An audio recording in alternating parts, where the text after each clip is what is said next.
PT Nusantara Sawit Sejahtera Tbk resmi melantai di Bursa Efek Indonesia sebagai perusahaan ke-27 yang melakukan Initial Public Offering atau IPO.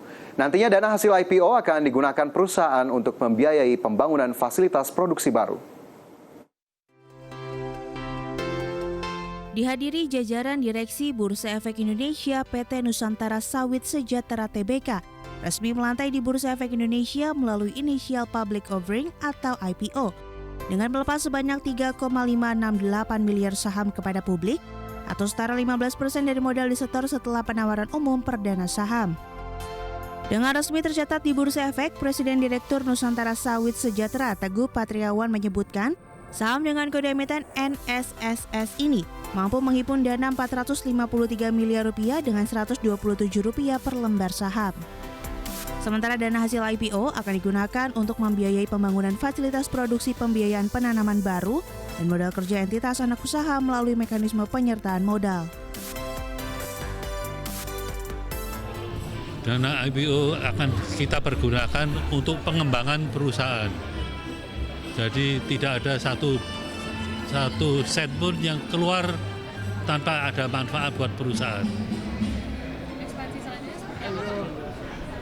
Kita menuju ke mil yang kedua.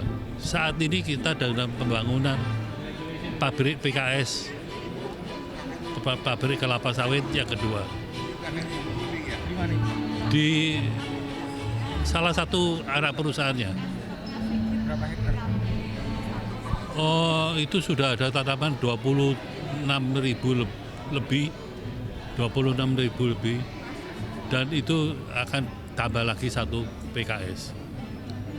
Karena biasanya itu antara 10 sampai 12.000 itu adalah satu PKS. Di sisi lain, dana hasil IPO ini akan disuntikan sebanyak 33% untuk modal kerja anak usaha, yakni Borneo Sawit Perdana yang tengah membangun pabrik kelapa sawit dengan luas 40 hektar dan berkapasitas 60 tinggal tandan buah segar per jam dan fasilitas pendukungnya. Selain itu, PT Bina Sarana Sawit Utama juga akan mendapatkan dana sebesar 47% untuk modal kerja dalam rangka penanaman baru perkebunan sawit. Hingga September 2022, penjualan Nusantara Sawit tercatat mencapai Rp864 miliar atau naik 13% secara tahunan. Dari penjualan CPO, NSSS mampu meraih laba berjalan sebesar Rp66 miliar. Dari Jakarta, Ade Firmansyah, IDEX Channel.